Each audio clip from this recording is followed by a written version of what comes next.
falam yudhi falyamut in syaa yahudiyan au nasraniyan. Barang siapa di antara kita ini yang punya keluasan rezeki, ada tabungannya, kemudian dia tidak mau ikut berkorban, lalu dia meninggal, maka pilihlah mati dalam keadaan Yahudi kah atau dalam keadaan Kristen atau Nasrani. Di hadis yang lain, barang siapa yang punya uang juga, punya kemampuan, tidak mau juga berkorban, fala yaqribanna musallana, jangan lagi dekat dengan musola kami. Tak usahlah lagi masuk musola ini. Dia ada duit tapi pelit. Oleh karenanya, sudah pada tempatnya kita sebagai orang yang mengaku beriman kepada Allah untuk memenuhi panggilan kurban. Pelaksanaan kurban dilakukan oleh umat Islam selain bentuk kepatuhan, kepasrahan kepada Allah, serta sebagai upaya mendekatkan diri. Karena kurban itu berasal kalimatnya adalah korubaya kurobu, kurban yang artinya dekat. Di antara hikmah yang bisa kita petik, pertama, meneladani kesabaran Nabi Ibrahim, Nabi Ismail alaihi wassalam dalam menerima ujian.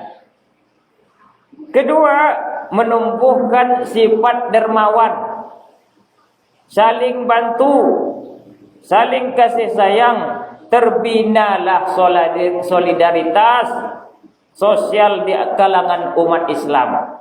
Ketiga, tumbuh semangat berkorban di kalangan umat Islam. Hikmah pertamanya, meneladani kesabaran Nabi Ibrahim, Nabi Ismail menerima ujian.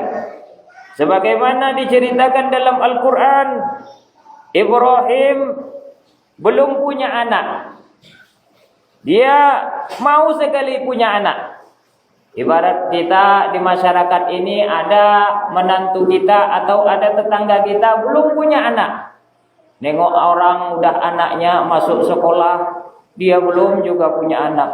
Udah nikah 5 tahun, 7 tahun, 8 tahun, belum punya anak.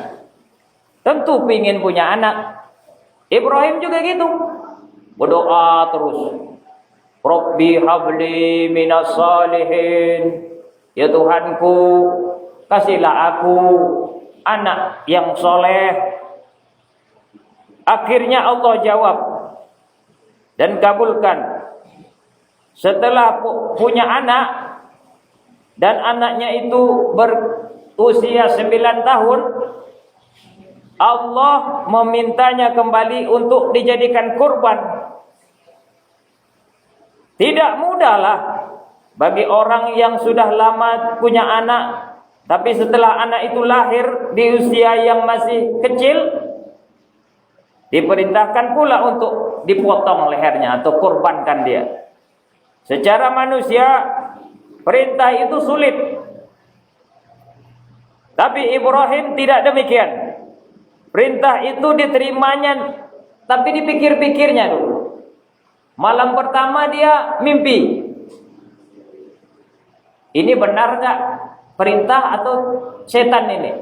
Malam kedua mimpi lagi. Makanya ada tarwiyah. Kita puasa di tanggal 8 kemarin, Zulhijjah kemarin, hari Senin lah. Itu tarwiyah. Tarwiyah itu mikir. Ini benar gak atau ini salah? Masa anak disuruh potong? Mikir. Akhirnya hari yang ketiga, pas tanggal hari sekarang ini 10 Zulhijjah, dibawalah anaknya itu untuk dilaksanakan perintah itu. Sikap tersebut muncul karena iman yang total kepada Allah, bahwa semua perintah tidak lain adalah maslahat untuk umat, bahwa semua yang ada pada kita tidak lain hakikatnya merupakan punya Allah. Bila Allah perintah untuk korban, maka hakikatnya itu mengembalikan titipan kepada pemiliknya. Sebelum melaksanakan perintah itu, Nabi Ibrahim berunding dulu dengan anaknya Ismail. Ini contoh mulia orang tua musyawarah dengan anak terhadap keputusan yang berakibat berdampak pada anak itu. Makanya kalau anak kita dah tamat SD, jangan langsung masukkan saja ke SMP sini, ke pesantren. Tanya anak itu dulu. Nak, kamu mau enggak masuk misalnya pesantren Gontor? Mau enggak? Tanya, musyawarah dulu. Gontor tuh kayak mana ya Pak? Gontor tuh kayak mana ya Ma? Ya nanti kamu nyantri di sana enggak pulang-pulang kecuali liburan. Oh begitu. Iya. Ya maulah Ma. Musyawarahkan kepada anak. Wa min adabil anbiya takrimul aulad. Karena nabi-nabi kayak Nabi Adam, Idris, Nuh sampai Nabi Muhammad, itu adab mereka adalah memuliakan anak. Ini juga di dalam Al-Qur'an, a'udzubillahi minasyaitonir rajim. Falamma balagha ma'ahu sa'ya qala ya bunayya inni ara fil manami anni azbahuka fanzur madza tara. Qala ya abati fa'al ma tu'mar satajiduni insyaallah minas sabirin. Surat As-Saffat ayat 102. Aku berlindung kepada Allah dari godaan syaitan yang terkutuk. Tatkala anak itu sampai usia remaja, ia berkata, "Hei anakku, sesungguhnya aku melihat dalam mimpi aku memotongmu. Maka pikirkan apa yang ada di pendapatku ini. Pendapatmu apa?" Ia menjawab, Ismail menjawab maksudnya, "Hei bapak, kerjakan apa yang diperintahkan kepadamu. Insyaallah kamu mendapatiku termasuk orang-orang yang sabar." Sungguh hebat seorang ayah yang sanggup jalankan perintah, korbankan anak yang masih satu. Karena waktu itu masih Ismail anaknya, Ishak belum ada. Yang didambakan kelahirannya sudah lama. Lebih kagum lagi kita itu sikap Ismail yang masih anak, penuh yakin dan sabar pula mensupport ayahnya untuk jalankan perintah Allah. Meski itu mengorbankan dirinya sendiri. Ketika pasrah tunduk yang luar biasa Ibrahim dan Ismail alaihissalam menerima perintah, rupanya merupakan ujian dari Allah kepada mereka berdua. Tatkala mereka siap melaksanakan perintah, alhamdulillah wa fadainahu bizibhin azim.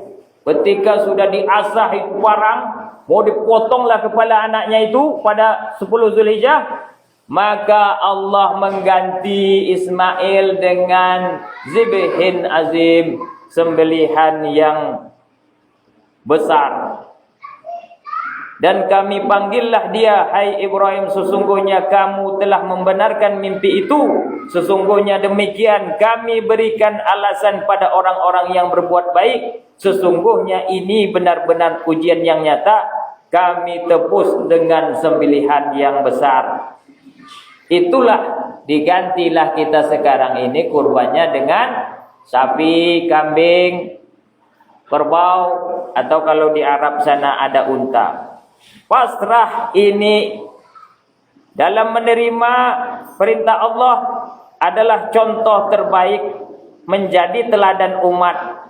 Saat ini banyak umat yang seakan tidak peduli dengan perintah di dalam ajaran agama kita. Allahu Akbar, Allahu Akbar, Allahu Akbar, walillahil hamd.